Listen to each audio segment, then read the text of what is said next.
fracción del relato de Kurt von Suberman. En nuestra novela de divulgación La extraña aventura del Dr. Arturo Signagel se alude al misterio del encadenamiento espiritual en un párrafo que conviene recordar aquí. En dicha obra, en efecto, el joven Kurt von Suberman concurre con su padre, amigo de la infancia de Rudolf Hess, a una fiesta en la Cancillería del Tercer Reich.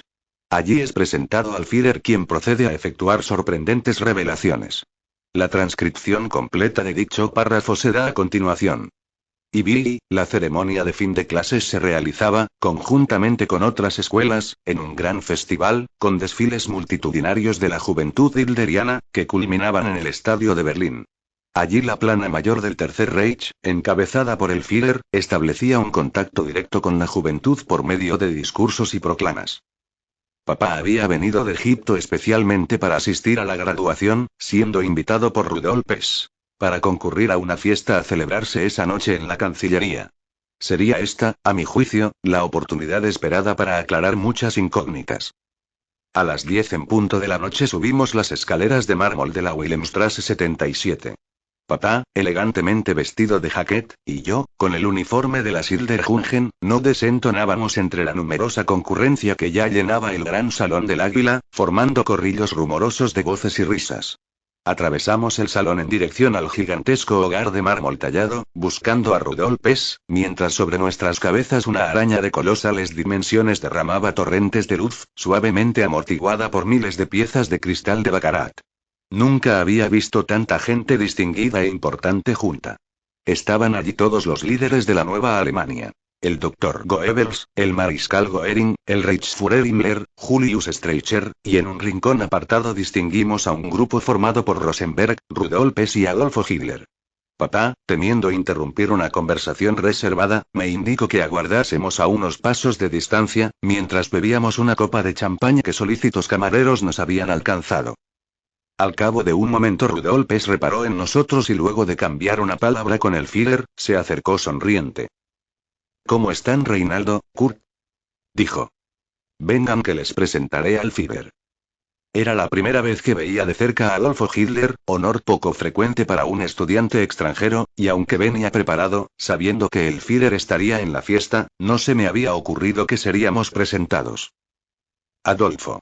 El barón Reinaldo von Suberman, dijo Rudolf. El Führer saludó a papá dándole la mano efusivamente pero sin pronunciar palabra.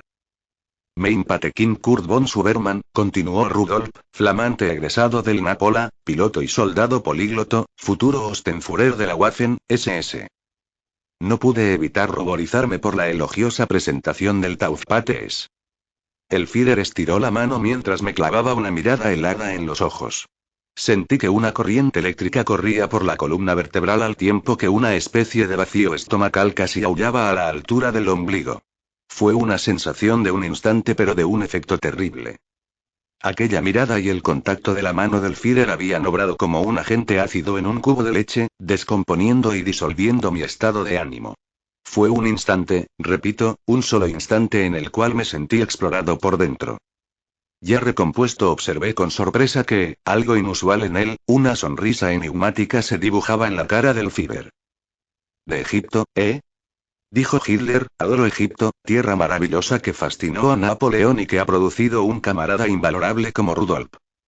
Rosenberg, que a todo esto ya había sido presentado, observaba la escena con expresión divertida. Al verlo a usted, joven Kurt, continuó Hitler, verifico que no es casualidad lo de Rudolf. Egipto es realmente un centro de fuerza espiritual. El enigma de la Esfinge aún tiene vigencia. Ustedes son la prueba, nos tomo, a Rudolf Hess y a mí, de un brazo a cada uno, de que una orden superior guía el destino de Alemania. Dos germanos egipcios, que han respirado los efluvios gnósticos de Alejandría y el Cairo, conducidos por los superiores desconocidos hasta aquí para poner vuestra gran capacidad espiritual al servicio de la causa nacionalsocialista. Al veros, siguió diciendo el Führer, comprendo lo sagrado que es la tarea que hemos tomado sobre nuestros hombros al fundar el Reich de los 1000 años. Nuestra causa no es solo el mejor ideal por el que puede vivir y morir un germano, es también la causa de la libertad de la humanidad, de la lucha por salvar al mundo de las fuerzas oscuras, del combate final contra los Elementalwesen, seres elementales demoníacos. Rosenberg y papá asentían con la cabeza a cada afirmación del Führer, que continuaba vertiendo conceptos místicos sin permitir que nadie interrumpiera su monólogo. Me distraje pensando en el extraño poder que había experimentado al saludar al Führer. Una poderosa fuerza emanaba de Hitler, no sabía si voluntaria o espontáneamente, y me preguntaba si este carisma no lo había adquirido por medio de alguna técnica secreta, de algún conocimiento oculto al que unos pocos privilegiados podían acceder. Entonces dígame, joven Kurt, ¿quiénes son en definitiva los enemigos de Alemania? ¿Contra quién combatimos? Preguntaba Hitler dirigiéndose a mí. Reaccioné ante la inesperada pregunta con la desesperación de haber desatendido una parte de la conversación. 3 pares de ojos de Rosenberg, y papá estaban puestos en mí esperando la respuesta. Sin embargo, lo que había alcanzado a escuchar era suficiente para mí, pues la respuesta brotó sola del fondo del inconsciente. El enemigo es uno solo, dije categóricamente, es Jahve Satanás. Contesté intuitivamente y de manera tan firme que no cabían rectificaciones. Miré a papá, que se puso instantáneamente lívido, y a los otros, y vi la sorpresa retratada en todos los rostros. Muy bien, joven Kurt, muy bien, decía Hitler con una expresión de intensa alegría, ha dado usted la mejor respuesta. Podría haber identificado como nuestros más terribles enemigos a la judeomasonería, al judeomarxismo, al sionismo, etc., pero esos nombres solo representan aspectos diferentes de una misma realidad, distintas caras de un mismo y feroz enemigo. Yahvé Satanás, el demiurgo de este mundo. Solo un iniciado o un iluminado como usted o Rudolf podrían dar una respuesta tan precisa. ¿Verdad, Alfred? Rosenberg sonreía complacido. Lo felicito, joven von Suberman, dijo Alfred Rosenberg, es usted una persona de claros conceptos. Por supuesto que yo estaba completamente aturdido por lo que había ocurrido. De improviso en esa reunión con aquellas notables personas, descubría que poseía como una voz interior, un órgano misterioso que me permitía escuchar las respuestas a preguntas formuladas concretamente. Y estas respuestas eran correctas. Nunca había experimentado algo así y solo podía achacar esta súbita iluminación a la presencia del Führer. Él con su extraño magnetismo me había despertado el oído interior. Adolfo Hitler volvió a tomar la palabra. La gente no compenetrada en la filosofía oculta del nacionalsocialismo, suele cometer gruesos errores de apreciación al juzgar muchas de nuestras afirmaciones, creyendo ver en las mismas una superficialidad estúpida, cuando generalmente se trata de ideas sintéticas, eslogans, extraídos de profundos sistemas de pensamiento. Por ejemplo, ante la afirmación del joven Kurt de que el enemigo es Jehová Satanás, que es una idea sintética de hondo contenido filosófico, muchas mentes ignorantes se verían tentadas de suponer que tal concepto arranca de un grosero antisemitismo. Alegarían argumentos elementales como estos. Jehová es el Dios de Israel, un Dios de raza, uno entre cientos de dioses étnicos. Es pues exagerado tomarlo por el único Dios o demiurgo, objeción, esta sí, antisemita. O este otro. Jehová es el Dios de Israel, pero, por su carácter monoteísta, es el único Dios, entonces ¿por qué se lo identifica con el demiurgo? ¿Es por una creencia herética del tipo gnóstica? Interrogante de quienes creen que ser cristianos implica la adoración de Jehová y que su rechazo significa una herejía anticristiana. Otro argumento banal es el siguiente. Si hemos de rechazar al demiurgo considerando su obra material como esencialmente mala, ¿por qué identificarlo solo con el Jehová judío habiendo cientos de denominaciones alternativas en la mitología etnológica y en los panteones religiosos de todos los pueblos de la tierra? Interrogante que suelen padecer quienes ignoran totalmente qué significa Israel en la historia de Occidente y cuál es el secreto de la dinámica racial judía. Objeciones como las precedentes, opondrían nuestros críticos al oír hablar de Jehová Satanás como el enemigo contra el cual combatimos y, por supuesto, les sorprendería la palabra Satanás adherida a Jehová, cuestión que, sin duda, les arrancaría irónicas conclusiones. Pues bien, tales argumentos reposan en una circunstancia común, la ignorancia de quienes las formulan. Por supuesto que nosotros sabemos que el demiurgo recibió otros nombres a lo largo de la historia. Pero si elegimos, entre ellos, el de Jehová es porque se trata del último nombre con el cual él se ha autodenominado. Y con dicho nombre lo designa aún su pueblo elegido, Israel, el cual no es otra cosa que un desdoblamiento psíquico del mismo Jehová Satanás. Estas palabras del Führer me sorprendieron vivamente por sus implicaciones metafísicas. ¿Los judíos no constituyen una raza como las demás, compuesta por individuos? Era una teoría turbadora la que acababa de oír. ¿Se sorprende usted, joven Kurt? Preguntó el Führer, quien sin duda advirtió de inmediato mi turbación. Pero no me dio tiempo a responder y continuó su explicación. Pues aún no ha oído nada. Israel es un chakra de la tierra, es decir, es una manifestación psíquica colectiva del demiurgo Jehová, y por eso nosotros afirmamos que el judío no existe como individuo. Que no es un hombre como el resto de quienes componen el género humano. Pero la manifestación de Jehová en una raza elegida, es un suceso más o menos reciente, de pocos miles de años, y la ordenación de la materia o creación data de millones de años atrás. Por eso, por la novedad que representa el nombre Jehová comparado con otros nombres del demiurgo, que empleaban pueblos más antiguos y culturalmente más importantes en la historia, y por la antigüedad geológica del universo, es que parece excesivo designar con el nombre Jehová a un dios cósmico. Pero se trata solo de una apariencia. Aquí hay que imaginar un demiurgo primordial al que podemos cómodamente denominar el Uno, tal como hacían los estoicos. Este es quien ordena el caos y se difunde panteísticamente en todo el universo, es él también el Brahma hindú o el Alá árabe, etc., tomadas estas denominaciones en su acepción religiosa exotérica. Pero el plan cósmico, de alguna manera hay que llamar a la idea del universo material, se asienta en el ensueño del demiurgo, un estado de quietud que sin embargo dinamiza el cosmos, como el dios motor inmóvil de Aristóteles en ese gran día de manifestación que se denomina también, Gran Manvantara. Pero para que todo funcione sin que requiera intervención del Uno, quien duerme mientras todo vive en él, es necesario disponer de un sistema automático de corrección. Este es el papel que cumplen las llamadas jerarquías cósmicas, miríadas de entidades conscientes emanadas por el Uno para que mantengan el impulso dado al universo y lleven adelante su plan. El primer paso de la emanación son las mónadas, átomos arquetípicos que fundamentan toda la estructura cósmica y hacen las veces de matriz del plan del Uno. Estas entidades conscientes, ángeles, devas, logos solares, logos galácticos, espíritus planetarios, etc., no son seres individuales sino que forman parte del mismo Uno y poseen mera apariencia de existir debido a los grados de libertad de que están dotados durante el Manvantara. El recurso utilizado para lograr dicha ilusión es la extrema mecanicidad de la realidad material fundada en leyes evolutivas, que mantienen el movimiento progresivo de la materia y la energía en la exacta consecución del plan del Uno. Dichas leyes evolutivas son conservadas por las entidades conscientes, ya mencionadas, y dirigidas en el sentido del plan. Así podemos distinguir, por ejemplo, logos solares, es decir, entidades conscientes capaces de crear un sistema solar siguiendo el plan del Uno, pero que en realidad son desdoblamientos temporales del Uno. Lo mismo se puede decir de los logos galácticos o espíritus planetarios y hasta de los simples ángeles o devas. Ninguno de ellos existe como tales, aunque evolucionen sujetos a las leyes universales. Lo importante aquí es comprender que todo este espectáculo grandioso que estamos recreando es pura ilusión, una concepción metapsíquica de características colosales ideadas por el Uno para su íntima contemplación.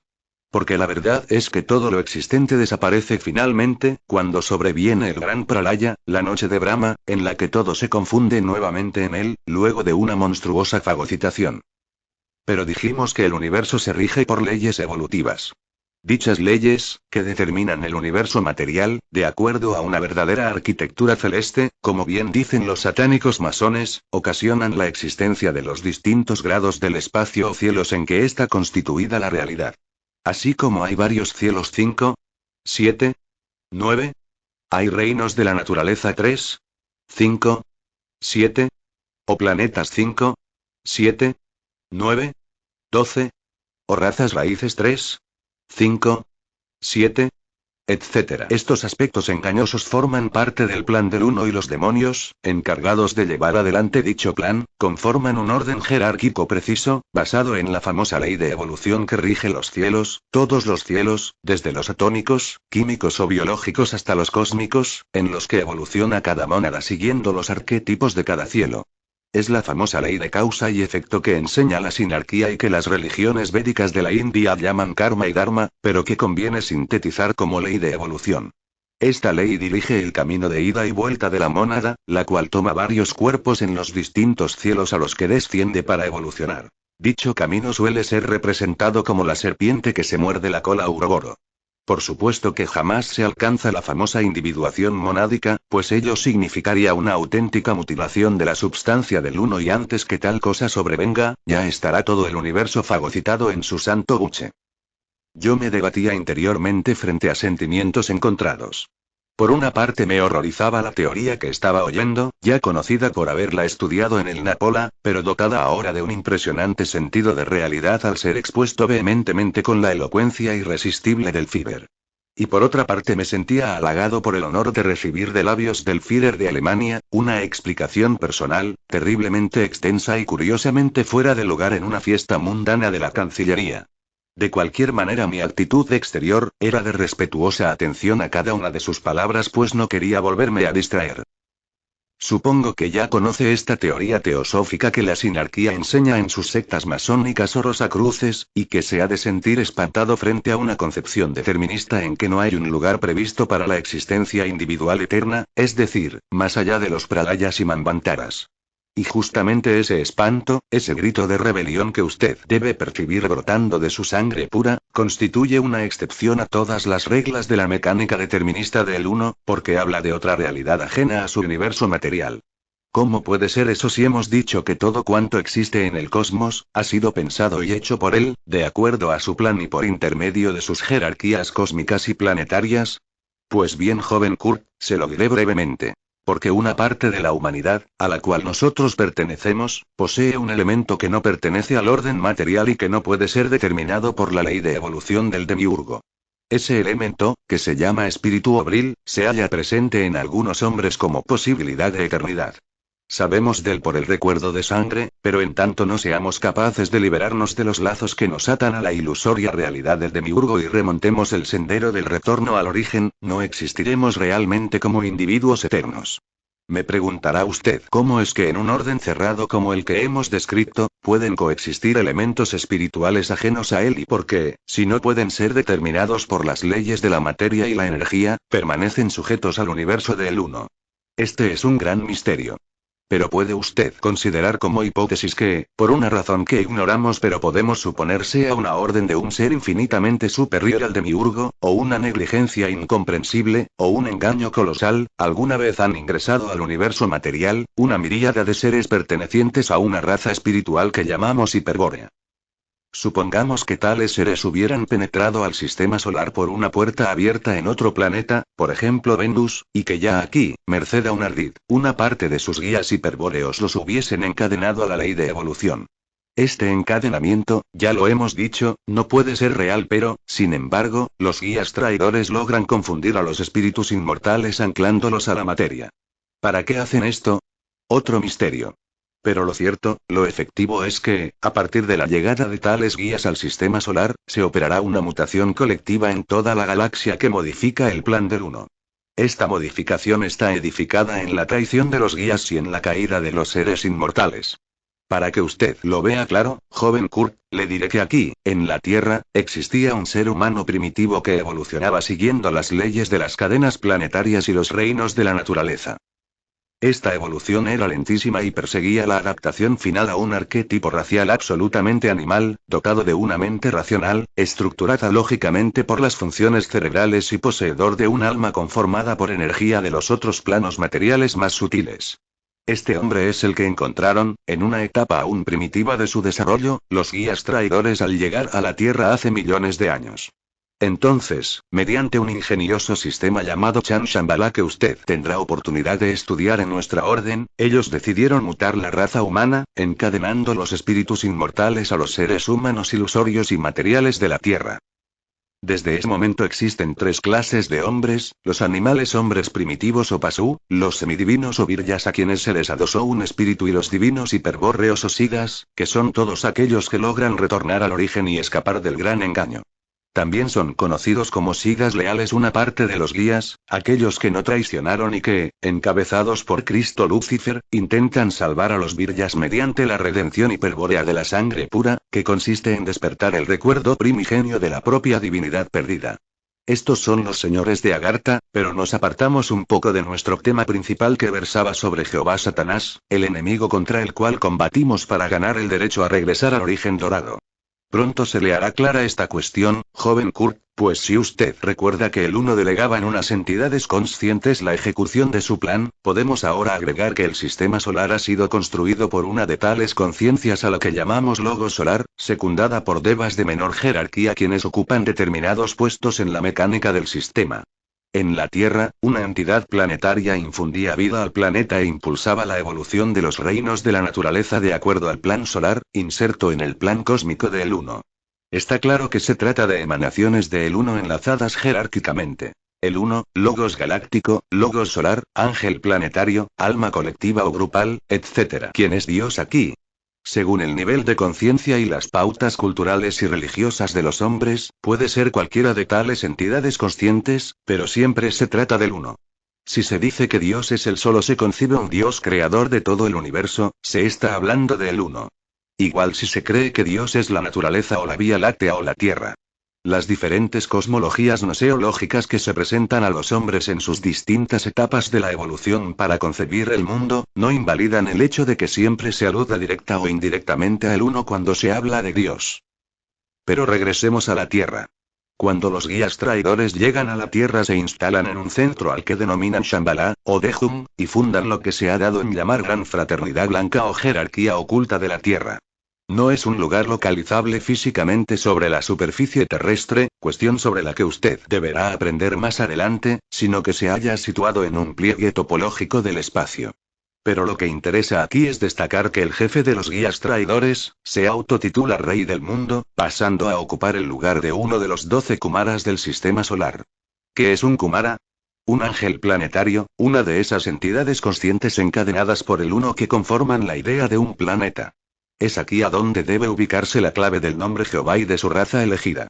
Porque el espíritu planetario se llamaba Kumara Sanat, quien luego de la constitución de Shambhala y de la venida del Rey del Mundo, decide actuar como regente de el Uno en la ejecución de su plan, ahora modificado. Para ello se encarna, en nombre del Uno, en una raza elegida para reinar sobre los espíritus hiperbóreos esclavizados. Esa es la raza hebrea. Es decir que tenemos por un lado a la jerarquía oculta de Cham Shambhala, con sus demonios, los guías traidores y su jefe, el Rey del Mundo, quienes llevan adelante ahora la evolución del planeta y son quienes guían a las razas por medio de una siniestra organización llamada Sinarquía. Y por otra parte tenemos la raza hebrea que no es sino la manifestación de Sanat Kumara en la Tierra para ocupar el máximo escalón de la Sinarquía, en nombre del Uno. Los mismos hebreos en su cábala estudian que Israel es uno de los 10 Sefirot, el Sepirá Malkut, es decir, una de las emanaciones del Uno. Finalmente Jehová es el nombre cabalístico del demiurgo el Uno que Sanat Kumara representa en la Tierra y es, como dije al comienzo de esta agradable charla, el último nombre histórico que conocemos de él. Por eso nosotros los antiguos seres hiperbóreos que aún permanecemos encadenados en este mundo demoníaco, debemos tener bien presente que el enemigo es Jehová Satanás, el demiurgo de este mundo. Ver un resumen de esta concepción en la siguiente figura fuera de texto. El Führer continuaba entusiasmado su largo monólogo y aunque ya había pasado una larga hora y llovían sobre nosotros las miradas curiosas de mucha gente que deseaba sentarse a la mesa, nadie en Alemania hubiera sido capaz de interrumpirle por un motivo tan prosaico como llantar una cena. Yo por mi parte solo deseaba continuar oyendo las increíbles revelaciones del Führer y por eso, cuando me preguntó si le había comprendido, no vacilé en hacerle presente mis dudas. Hay algo que ahora me preocupa, dije inmediatamente, todo cuanto usted ha dicho, mi Führer, sobre el demiurgo el Uno lo comprendo perfectamente y lo acepto, pero no puedo dejar de preguntarme quién es entonces Dios, el verdadero Dios. Oh. Esa es una pregunta que no debe usted hacerse, joven Kurt, afirmó categóricamente el Führer, no mientras su mente esté sujeta a la lógica racional, pues solo logrará entonces arribar a paradojas irreductibles. Pero es evidente que la duda ya ha germinado en usted y que seguirá meditando en ello. Le daré entonces una respuesta provisoria. Dios es incognoscible para todo aquel que no ha conquistado el Vril. Tenga siempre presente esta verdad, joven Kurt. Desde la miserable condición de esclavo de Jehová Satanás no es posible conocer a Dios, pues Él es absolutamente trascendente. Es necesario recorrer un largo camino de purificación sanguínea para saber algo sobre Dios, sobre el verdadero Dios, como usted bien dice. La mayoría de las grandes religiones, al hablar de Dios, se refieren al demiurgo el Uno. Esto ocurre porque las razas que pueblan actualmente el mundo han sido trabajadas por los demonios de Shambhala, implantándoles ideas sinárquicas en la memoria genética de sus miembros, para poder dirigirlas hacia el gran arquetipo colectivo que se llama Manu. Así, percibiendo la realidad tras un velo de engaño, se llega a esas concepciones de Dios panteísta, monista o trinitario, que solo son apariencias de el uno, el demiurgo ordenador de la materia.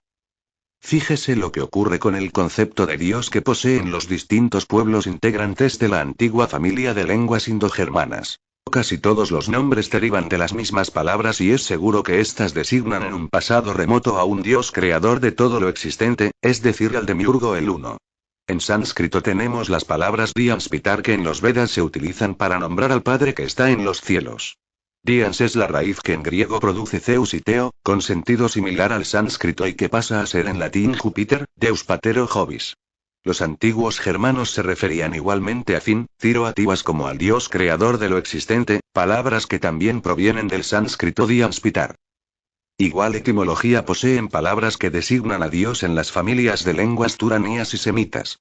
En esta última familia, de importante relación con el hebreo, encontramos él como una antigua denominación del demiurgo en su representante planetario el fuerte.